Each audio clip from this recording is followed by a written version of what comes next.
Hello friends, welcome to my blog. और आपने जैसा कि पिछले ब्लॉग में देखा था कि हम लोग अमृतसर पहुंच गए हैं और होटल से नहा धो कर तैयार होकर हम लोग निकल गए थे गोल्डन टेम्पल के लिए। तो अभी हम ये गोल्डन टेम्पल पहुंचने वाले हैं। और सबसे पहले गोल्डन टेम्पल पहुंचने के पहले हम लोग ऊपर सर पे कवर करने के लिए स्कार्फ लेते हैं और हम चारों लोग पहले सर को अच्छी तरीके से कवर करते हैं और उसके बाद जो भी जूते चप्पल हम पहन के जाते हैं उसको एक जगह जो है उसको लॉकर में रखवाते हैं। उसका कोई चार्जेस नहीं लगता है, वो फ्री ऑफ कॉस्ट है।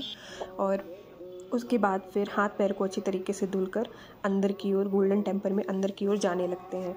तो चलिए आपको दिखाते हैं। हम लोग सुबह 5 बजे जो है गोल्डन टेम्पल विज़िट करने गए थे। वाहे गुरु जी का खालसा, वाहे गुरु जी की फतेह, जय वाहे गुरु जी।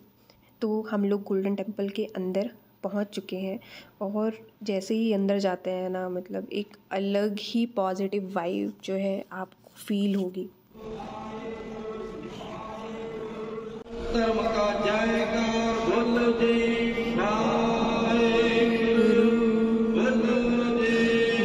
तो वीकेंड वाला डे था, सैटरडे का दिन था, तो मॉर्निंग में भी बहुत ज़्यादा रश था और क्यू बहुत लंबी जो है लग गई थी। ऑलरेडी हम लोगों को दर्शन करने में अप्रॉक्सीमेट 1.5 घंटे लग गए थे मॉर्निंग में भी। अगर हम लोग और लेट जाते तो शायद और ज़्यादा टाइम लगता, इसलिए हम लोगों ने डिसाइड किया था कि हम मॉर्निंग में ही जाएंगे।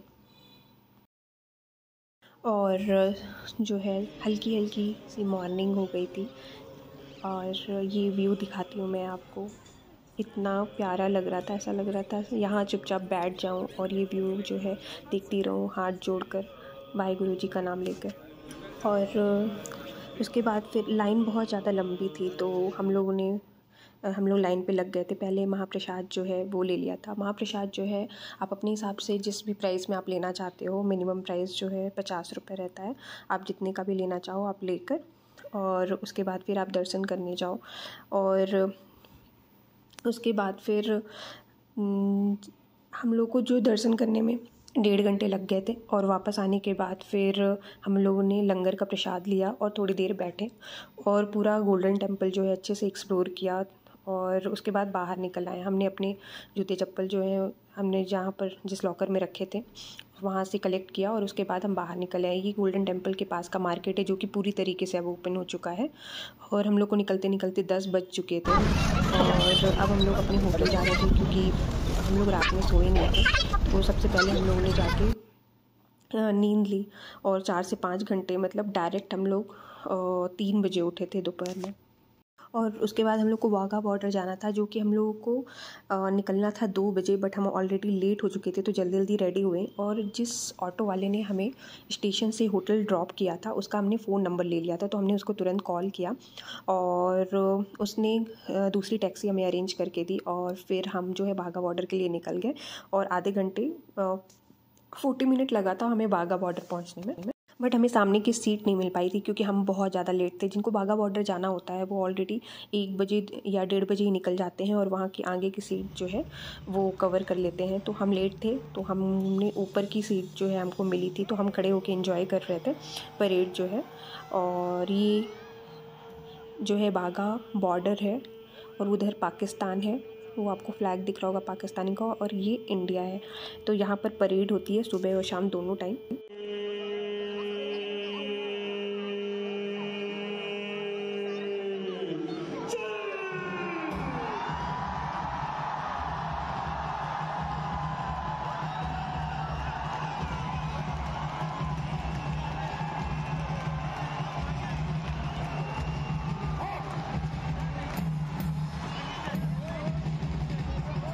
ये जो है वाघा बॉर्डर के बीच का जो गेट है वो अभी बंद है, बट अभी वो ओपन हो जाएगा। और शाम के टाइम पे जो होता है वो फ्लैग जो है वो निकाल लेते हैं।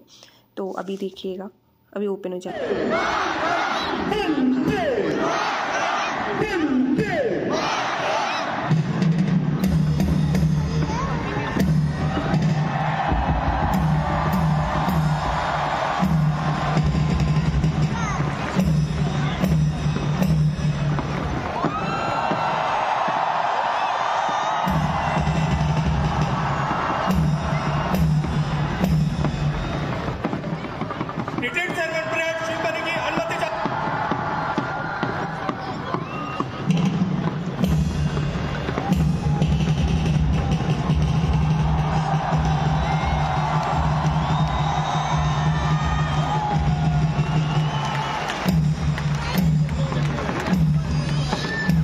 यहाँ पर गेट जो है वो ओपन हो गया है, ये देखिए।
और परेड ख़त्म होने के बाद फिर हम लोग जो है स्टेडियम के बाहर निकल गए। और स्टेडियम के बाहर निकलने के बाद थोड़ी देर आपको दूर जो है 100-200 मीटर तक आपको वॉक करके बाहर जाना पड़ता है, क्योंकि अंदर तक कैब अलाउड नहीं रहती हैं। तो अपनी कैब, जहाँ भी हमारी कैब खड़ी हुई थी, जिस कैब से हम आए थे, तो वहाँ तक हमको पैदल चल के जाना था। तो ये देखिए सनसेट होने वाला है ऑलमोस्ट। और ये पाकिस्तान के साइड का मैं छोटा सा व्यू आपको दिखा देती हूँ। तो उधर पूरा पाकिस्तान है, ये देखिए उधर पूरा पाकिस्तान है। और इतनी करीब से पहली बार मैंने पाकिस्तान को देखा है। और उसके बाद फिर हम लोग बाहर निकल गए और कैब में बैठ गए। और उसके बाद बीच रास्ते में हम लोग रुके थे थोड़ा बहुत स्नैक्स और चाय के लिए। ऑटो वाले को आइडिया था और शाम हो गई थी, अदरवाइज़ हम लोग का लस्सी भी पीने का प्लान था, बट ठंड बहुत ज़्यादा थी और शाम को बिल्कुल सही नहीं था। 5 मिनट में हम अपने होटल पहुँच गए थे। थोड़े टायर्ड थे तो हम लोगों ने 1-1.5 घंटे रेस्ट किया। ऑलरेडी 9 बज गए थे, तो डिनर करने तो जाना ही था। तो हम लोगों ने डिनर में ये जो है पनीर कुलचे खाए थे और हमारा पेट भर गया था। तो ओवरऑल हमारी अमृतसर की जर्नी ऐसी रही। डिनर करने के बाद हम होटल वापस आ गए, क्योंकि मार्केट ऑलमोस्ट क्लोज़ हो गया था। तो हम लोग मार्केट एक्सप्लोर नहीं कर पाए और हमारी मॉर्निंग में दिल्ली के लिए ट्रेन थी। तो हम होटल आने के बाद सो गए, क्योंकि ठंड भी बहुत ज़्यादा थी अमृतसर में। तो आई होप आपने आज का ब्लॉग एंजॉय किया हो तो कमेंट सेक्शन में कमेंट करके जरूर बताइए। तब तक के लिए चलती हूँ।